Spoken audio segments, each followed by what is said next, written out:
ಏನ್ರಿ ಅಂತೂ ಇಂತೂ ಎಲ್ಲ ಹೆಂಗೋ ನಾವು ಅನ್ಕೊಂಡಂಗೆ ನಿಶ್ಚಿತಾರ್ಥ ಎಲ್ಲ ಒಳ್ಳೆ ರೀತಿಯಾಗಿ ಮಾಡಿ ಮುಗಿಸ್ವಿ ಅಲ್ವಾ? ಎಲ್ಲನೂ ಆರಾಮಾಗಿ ನಡೀತು.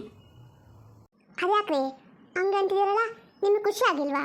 ಹಂಗೆಲ್ಲ ಏನಿಲ್ಲ ಕಣೆ, ಖುಷಿನ ಆಯಿತು.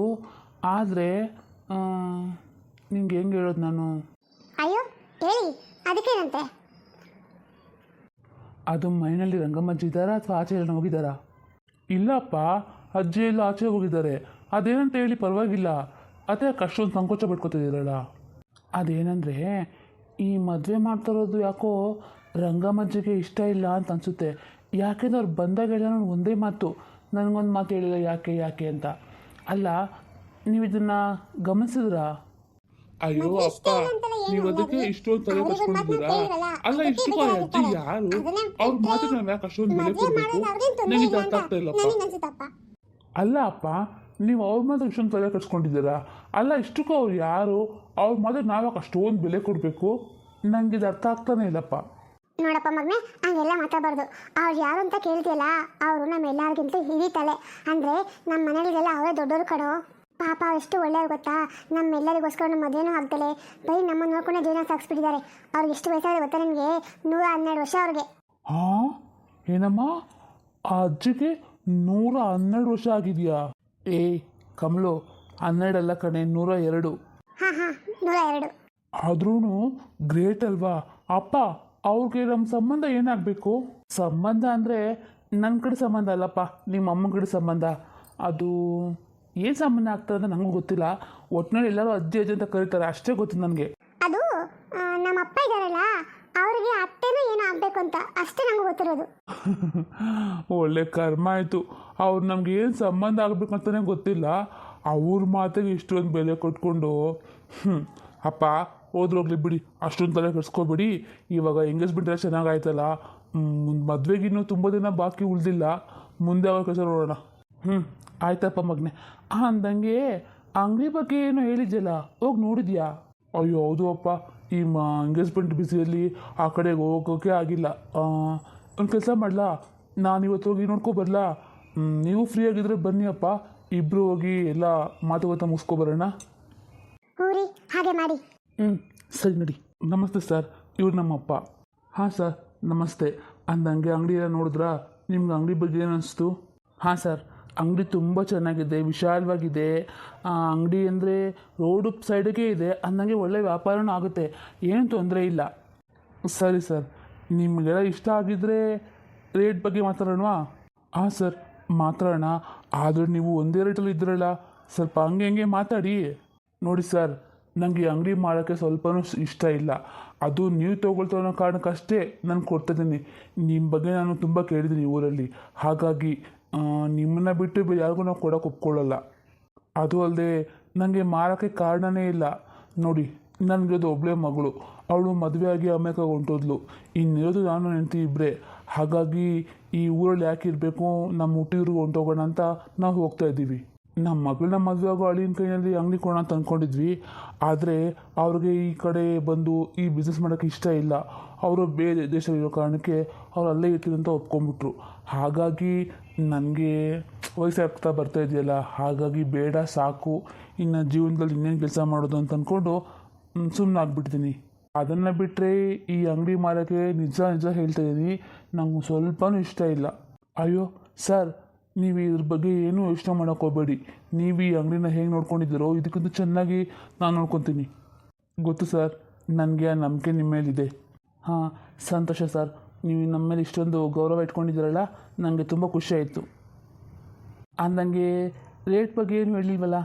ಸರ್ ನೋಡಿ ಸರ್, ನಮಗೆ ಯಾವುದು ದಲ್ಲಾಳಿ ಎಲ್ಲ ಏನೂ ಬೇಡ, ಸ್ಟ್ರೇಟು ನಾವು ನೀವು ಅಷ್ಟೇ. ನಮ್ಮಿಬ್ಬರುಗಳ ಮಧ್ಯದಲ್ಲಿ ಯಾರೋ ಬರೋದು, ಅವ್ರಿಗಷ್ಟು ಕಮಿಷನ್ ಕೊಡೋದು ಸುಮ್ಮನೆ ಯಾಕೆ? ಹಾಗಾಗಿ ನಾನೇ ಡೈರೆಕ್ಟಾಗಿ ಡೀಲ್ ಮಾಡಬೇಕು ಅಂತ ಅಂದ್ಕೊಂಡಿದ್ದೀನಿ. ಅದಕ್ಕೆ ನಾನೇ ಡೈರೆಕ್ಟಾಗಿ ನಿಮ್ಮ ಮಗನಿಗೆ ಫೋನ್ ಮಾಡಿದ್ದು. ಹಾಗೆ ಸರ್, ಒಳ್ಳೆಯದಾಗಲಿ. ನನಗೆ ಇದನ್ನು ನಮ್ಗೆ ಎಷ್ಟಕ್ಕೆ ಕೊಡಬೇಕು ಅಂತ ಅಂದ್ಕೊಂಡಿದ್ದೀರಾ? ಹಾಂ ಸರ್, ಹೆಚ್ಚಿಗೇನು ಕೇಳ್ತಾ ಇಲ್ಲ, 83 ಲಕ್ಷ ಆಗುತ್ತೆ ನೋಡಿ ಸರ್. ಅಯ್ಯಯ್ಯೋ, ಜಾಸ್ತಿ ಆಯ್ತಲ್ಲ ಸರ್. 83 ಲಕ್ಷ ಅಂದರೆ ಅಲ್ಲ, ನನ್ನ ಮಗ ಇವಾಗಷ್ಟೇ ಓದಿ ಮುಗಿಸಿ ಬಂದಿದ್ದಾನೆ, ಮದುವೆ ಬೇರೆ ಮಾಡಬೇಕು ಅಂತ ಅಂದ್ಕೊಂಡಿದ್ದೀವಿ. ಇವಾಗಿಂಥ ಟೈಮಲ್ಲಿ ನೀವು 80 ಲಕ್ಷ ಹೇಳ್ಬಿಟ್ರೆ ನೋಡಿ, ಸ್ವಲ್ಪ ಮಾತಾಡಿ, ಯೋಚನೆ ಮಾಡಿ. ಸಾರಿ ಸರ್, ಇದರಲ್ಲಿ ಬಾರ್ಗಿನ್ ಎಲ್ಲ ಏನೂ ಇಲ್ಲ. ನಾನು ಕರೆಕ್ಟಾಗಿ ಲೆಕ್ಕ ಹಾಕಿ ಹೇಳ್ತಾ ಇದ್ದೀನಿ, 83 ಲಕ್ಷ. ಓಕೆ, ನಿಮಗೋಸ್ಕರ ನನಗೆ ನಿಮ್ಮ ಮೇಲಿರೋ ಗೌರವಕ್ಕೋಸ್ಕರ 50,000 ರೂಪಾಯಿ ಕಮ್ಮಿ ಮಾಡಬಲ್ಲೆ. ದಯವಿಟ್ಟು ಅದ್ರ ಮೇಲೆ 1 ರೂಪಾಯಿ ಕೂಡ ಕೇಳಕ್ಕೆ ಹೋಗ್ಬೇಡಿ ಸರ್, ನನ್ನ ಕೈಲಾಗಲ್ಲ. ಯಾಕೆಂದರೆ ನಾನು ಈ ಊರನ್ನೇ ಬಿಟ್ಟು ಹೋಗ್ಬೇಕು ಅಂತ ಅಂದ್ಕೊಂಡಿರೋ ಕಾರಣಕ್ಕೆ ಅಷ್ಟು ಬೇಕಾಗುತ್ತೆ ಸರ್. ಏನಪ್ಪ ಇಷ್ಟು ಹೇಳ್ತಾರಳೆ ಇವರು? ಏನಂತೀಯ? ಅಯ್ಯೋ ಅಪ್ಪ, ನಂಗದಲ್ಲ ಏನಪ್ಪ ಗೊತ್ತಾಗುತ್ತೆ.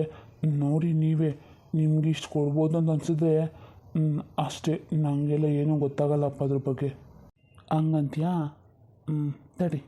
ಸರ್ ದಯವಿಟ್ಟು ತಪ್ಪು ತಿಳ್ಕೊಬೇಡಿ, ನನಗೆ ನಿಮ್ಮ ಹೆಸರು ಗೊತ್ತಾಗಿಲ್ಲ. ಬೋಜಯ್ಯ ಅಂತ ಸರ್ ನನ್ನ ಹೆಸರು. ಬೋಜಯ್ಯನವರೇ, ಆಯಿತು, ನಿಮ್ಮ ಮಾತಿಗೆ ಬೆಲೆ ಕೊಟ್ಟು 82 ಲಕ್ಷ ದಯವಿಟ್ಟು ಮಾಡ್ಕೊಳ್ಳಿ. ಅದ್ರ ಮೇಲೆಲ್ಲ ಕೇಳೋಕೆ ಹೋಗಬೇಡಿ, ಸಾಕು. ಇರಲಿ ಪರವಾಗಿಲ್ಲ. ನಿಮಗೆ ಮಕ್ಕಳು ತಾನೇ ಯಾರಿದ್ದಾರೆ, ಇರೋದು ಒಬ್ಬ ಮಗಳು ಅಂತ ಹೇಳ್ತಿರಲ್ಲ, ಸಾಕು ಬಿಡ್ರಿ. ಎಷ್ಟು ದುಡ್ಡು ಕುಡ್ಕೊಂಡು ಏನ್ರಿ ಮಾಡ್ತೀರಾ? ನೋಡಿದ್ರ ನೀವೂ? ಆಯಿತು ಸರ್, ನಿಮ್ಮ ಖುಷಿ ನೋಡಿ. ನಾನಂತೂ ಇದುವರೆಗೂ ಅಂಗಡಿಯನ್ನು ತುಂಬ ಚೆನ್ನಾಗಿ ನೋಡ್ಕೊಂಡು ಹೋಗಿದ್ದೀನಿ. ನೀವು ಇನ್ನು ಮುಂದೆ ಹಾಗೇ. ಒಂದು ವಿಷಯ ಹೇಳ್ತೀನಿ ಕೇಳಿ, ನಮ್ಗೆ ಅಂಗಡಿಗೆ ಬರ್ತಾರಲ್ಲ ಕಸ್ಟಮರ್ಸು, ಅವ್ರಿಗೆ ನಾವು ತುಂಬ ಮರ್ಯಾದೆ ಕೊಡಬೇಕು. ಅವ್ರನ್ನ ನಮ್ಮ ಮನೆಯವರಾಗಿ ಅವ್ರನ್ನ ನೋಡ್ಕೋಬೇಕು. ಆವಾಗಲೇ ನಮಗೆ ಬಿಸ್ನೆಸ್ ಚೆನ್ನಾಗಾಗುತ್ತೆ. ಆಯಿತು ಸರ್, ಥ್ಯಾಂಕ್ ಯು ನೀವು ಇಷ್ಟೆಲ್ಲ ಹೇಳ್ತಾ ಇರೋದಕ್ಕೆ. ಆಗಲಿ ಅಪ್ಪ. ಅಂದಂಗೆ ಈ ಅಂಗಡಿಗೆ ಓನರು ನೀವೋ ನಿಮ್ಮ ತಮ್ಮನ? ಅಯ್ಯೋ, ಇವನ ತಮ್ಮ ಅಲ್ಲಪ್ಪ, ಇವನೇ ನನ್ನ ದೊಡ್ಡ ಮಗ. ಈ ಅಂಗಡಿ ಇವನಿಗೆ ಕೊಡಿಸ್ತಾ ಇರೋದು ನಾನು. ತುಂಬ ಗ್ರೇಟ್ ಬಿಡಿ ಸರ್. ಎಲ್ಲರಿಗೂ ನಿಮ್ಮಂಥ ಅಪ್ಪ ಸಿಕ್ಬಿಟ್ರೆ ಚೆನ್ನಾಗಿರುತ್ತೆ. ಯಾಕೆ ಸರ್ ಹಂಗಂತೀರಾ? ನಾನು ಕರ್ತವ್ಯ ಮಾಡ್ತೇನೆ ಅಷ್ಟೇ. ನೋಡಿ, ನನ್ನ ಮಗ ಇಷ್ಟು ವರ್ಷ ನನ್ನ ಮನೆಗೋಸ್ಕರ ತುಂಬ ದುಡ್ಡಿದ್ದಾನೆ. ಇವಾಗ ಅವನಿಗೊಂದು ದಾರಿ ಮಾಡಿಕೊಡ್ದೆ ಹೋದರೆ ನನ್ನ ಅಪ್ಪಗೇನು ಪ್ರಯೋಜನ ಹೇಳಿ? ಹೌದು ಸರ್, ಒಂದು ಕೆಲಸ ಮಾಡ್ತೀನಿ, ನಾನು ಪೇಪರ್ಸ್ ಎಲ್ಲ ರೆಡಿ ಮಾಡಿಸಿರ್ತೀನಿ. ನೀವು ಯಾವತ್ತು ಬರ್ತೀರಾ? ನಿಮ್ಮ ಇಷ್ಟ, ನೀವು ಯಾವಾಗಾದರೂ ಬರ್ಬೋದು. ಎಲ್ಲ ಪೇಪರ್ಸ್ ಎಲ್ಲ ಮುಗಿದು 1 ವಾರ ಇರ್ತೀನಿ ಅಷ್ಟೇ ನಾನು. ಆಮೇಲೆ ನಮ್ಮೂರಿಗೆ ಹೊಂಟೋಗ್ಬಿಡ್ತೀನಿ ಸರ್. ಆಮೇಲಿಂದ ಅಂಗಡಿ ಫುಲ್ ನಿಮ್ಮದೇನೆ. ಆಯಿತು ಸರ್, ಹಂಗೆ ಮಾಡಿ. ನಿಮ್ಗೆ ಯಾವಾಗ ಬಿಟ್ಕೊಡ್ಬೇಕು ಅಂತ ಅನಿಸುತ್ತೋ ಆವಾಗಲೇ ಬಿಟ್ಕೊಡಿ. ನಾವೇನು ಅರ್ಜೆಂಟ್ ಎಲ್ಲ ಮಾಡೋಲ್ಲ. ಆಯ್ತು ಸರ್, ಸಂತೋಷ. ಬೆಸ್ಟ್ ಆಫ್ ಲಕ್ ಇಬ್ಬರಿಗೂ. Thank you sir. ಏನಪ್ಪ ಮಗನೇ, ಸಂತೋಷನಾ? ಹ್ಞೂ ಅಪ್ಪ, ಸಂತೋಷನೇ. ಅಂತೂ ಇಂತೂ ನಾನು ಒಂದು ಅಂಗಡಿಗೆ ಓನರ್ ಅಂತ ಆದೆ. ನನಗೆ ಖುಷಿನ ಹೆಂಗೆ ಹೇಳ್ಕೊಬೇಕು ಅಂತ ಅನಿಸ್ತಾ ಇಲ್ಲಪ್ಪ. ಆಗಲಿ ಮಗನೇ, ನೀವೆಲ್ಲ ಖುಷಿಯಾಗಿದ್ದರೆ ನಂದೇನಿದೆ. ನಿಮ್ಮ ಖುಷಿಯೇ ನನ್ನ ಖುಷಿ ಕಾಣ್ತೀನಿ ಅಷ್ಟೇ. ಸರಿಪ್ಪ. ಅಪ್ಪ, ಈ ವಿಷಯ ಆದಷ್ಟು ಬೇಗ ಅಮ್ಮಂಗೆ ಮತ್ತು ತಮ್ಮನಿಗೆ ಹೇಳೋಣ. ಅವ್ಳಿಗೆ ತುಂಬ ಖುಷಿಯಾಗುತ್ತೆ.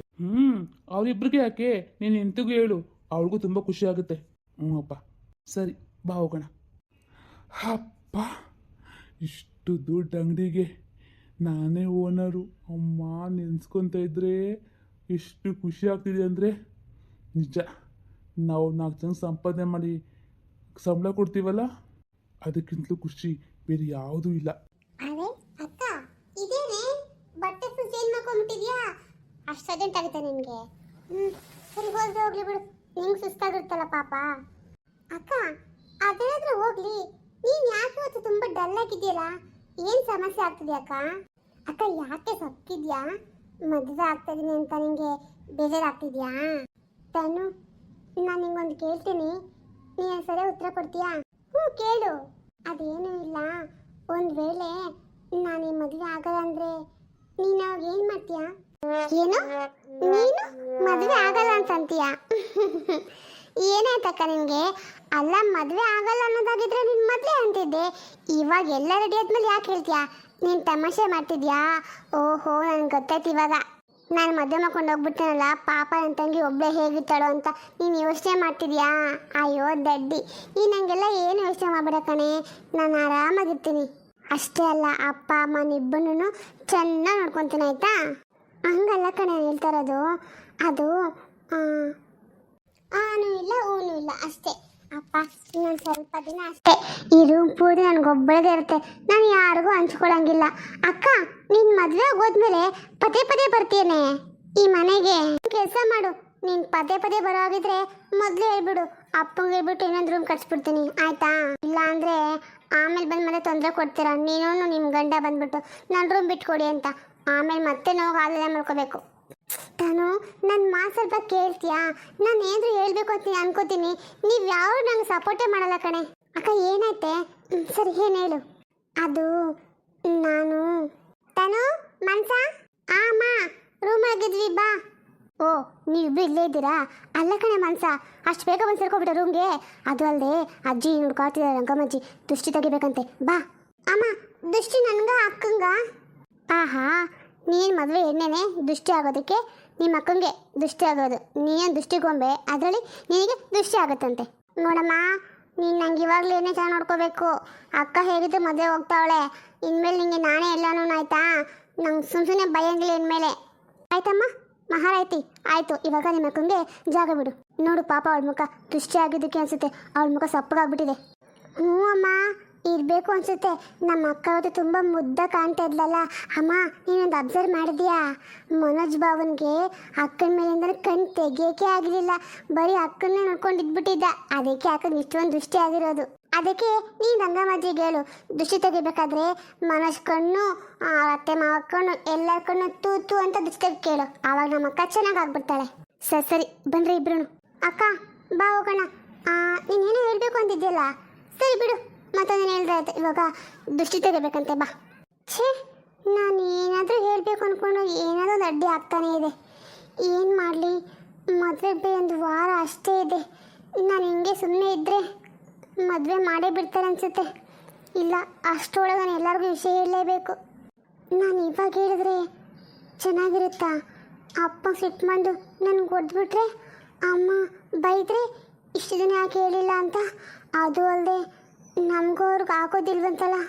ಅಯ್ಯೋ, ಇವಾಗ ಏನು ಮಾಡಲಿ ನಾನು? ಛೇ.